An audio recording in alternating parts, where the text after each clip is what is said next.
But unlike the Canaanites, even without a land, Israel's national identity will endure. As St. Paul reminds us, the promises to Israel are irrevocable. Our current despisers of biblical religion may still carry within their hearts some significant reservations regarding the arguments of Simone. Okay, it might be conceded. Israel's attachment to the land is conditioned on clear moral principles.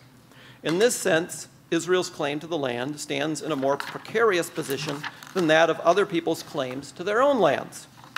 But this does not address in any way the problem of Israel's founding story. When she enters the land of Canaan, the land is not devoid of inhabitants. Her gain is another's loss. The eviction of the Canaanites still appears at base to be an immoral act. The God of the Bible in his election of this nation does not seem to be accountable to the principles of justice. To address this concern, we need to return to the Bible in its full canonical array in the way in which it tells the story of how the promise of the land was first made. The opening chapters of the book of Genesis depict the gradual decline of the human race, beginning with the disobedience of Adam and Eve in the garden, the murder of Abel by his brother Cain, the despicable violence set in motion by Cain's descendants, concluding with the building of the urban center of Babel. The story of origins of human civilization is depicted in the darkest terms imaginable. Given that the story of the flood is both a sign of the end of God's patience with respect to the world he has created and a determination to start afresh, this time picking as the ancestor of the human race a man who is renowned for his righteousness, it is particularly tragic that immediately after the flood, human rebellion returns, this time expressed in building a large city with a tower in the vicinity of Babylon. The overt purpose of this venture is to provide the peoples who descend from the loins of Noah a means of, quote, making a name for themselves. In the world of the ancient Near East, leaving a name behind was tantamount to living forever, and thus there was a lot of interest in such a venture. One common way of establishing a name was through, or two common ways, was through one's offspring or public monuments. God was clearly unhappy with the builders of this tower because they believed that their eternal renown could somehow be achieved by their own human efforts. In response to this hubris, God descends from heaven, confuses the languages, and scatters the peoples across the face of the earth. No longer would human beings be able to unite their efforts in a common cause. Given that God had created human beings with free will, he could not force them to do his bidding, but by dispersing them over the globe, he could lessen the potential of these creatures to carry out the evil that they might intend. The story of Babel is important to get right because it sets up the famous lines of the 12th chapter of Genesis. Quote, "Now the Lord said to Abraham, go forth from your country, your kindred, your father's house, to the land I will show you. I will make of you a great nation and make your name great, so that you will be a blessing. I'll bless those that bless you," and so forth. Several points are made in this text, but for our purposes, the most important is the promise that God will make Abraham's name great. Unlike the story of Babel, the emphasis placed on divine as opposed to human action. This is embedded more deeply in the text than one might gather at first glance. God has told Abraham that he will make a great nation of him, yet the reader has already a few verses earlier been alerted to the surprising fact that Abraham's wife, Sarah, is barren. How is that going to work? As the story unfolds, things, of course, get much worse. Sarah is not only barren, but she eventually becomes postmenopausal. Pregnancy, then, within the course of the natural order of things, is not likely to occur. The only way Abraham will be the beneficiary of children is through active divine intervention. By allowing Sarah to give birth to Isaac, God makes clear that it's he who will grant Abraham a great name.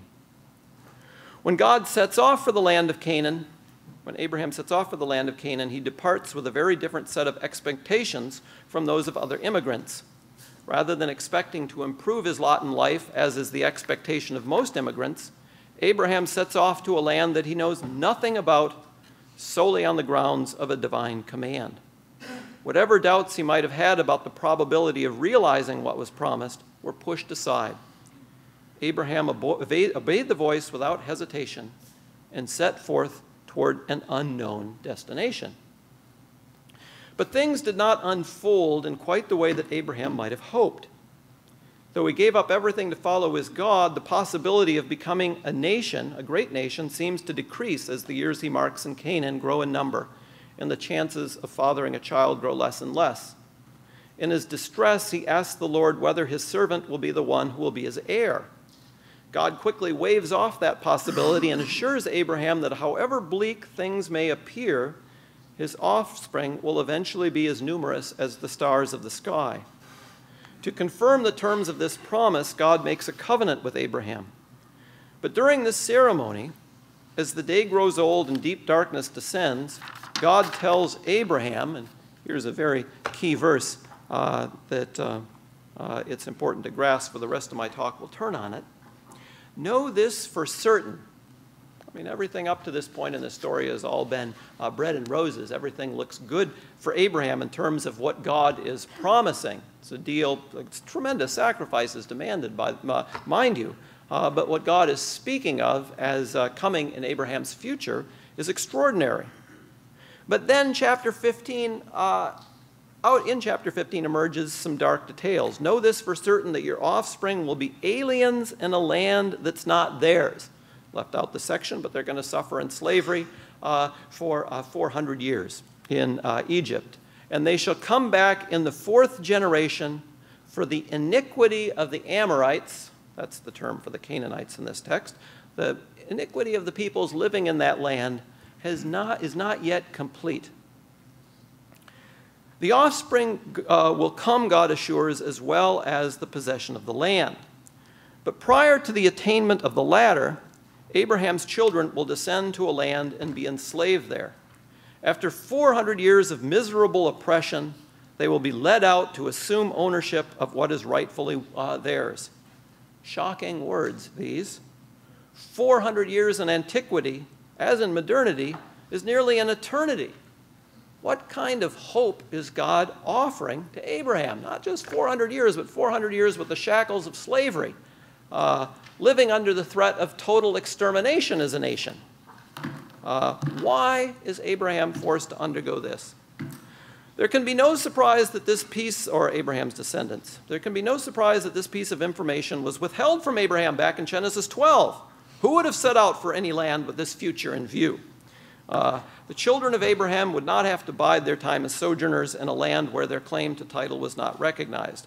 And to make matters worse, they would mark much of this time as slaves in Egypt, suffering the contempt of a Pharaoh whose primary intention was that of eliminating this budding nation once and for all. Israel's undeserved suffering. This chapter greatly bothered medieval Jewish exegetes, and they pored over Scripture to find some occasion earlier in Abraham's life, some sin that would merit what's coming. Because how else could one explain God's unjust treatment of Abraham's offspring? Israel's undeserved suffering is a necessary component in the way God's justice will be served. And here is the point whose significance now must be underscored. Even if the land of Canaan will become part of the eternal patrimony of the descendants of Abraham, it is not a land that God can simply hand over at will. Simply shake it free of its present residents and say, Abraham, I promised it to you, it's now yours. Rather, the rights of the citizens who presently reside upon it must be respected. God cannot evict the Canaanites, this story teaches us, until their immoral ways justify such a punishment. In other words, God is extraordinarily patient. He's going to sit there and bide his time century after century watching what happens, but like everyone, eventually your patience comes to an end, as God's patience will come to an end with Israel in 587, and once that patience comes to an end, then the Canaanites can be justly, according to this text, driven from their land. But we can say even more than this. In Genesis 12, as we have noted, God tells Abraham to set forth for a land that God will show him. There he will become a great nation, invested with a great name, and through his progeny all the nations of the earth shall receive blessing.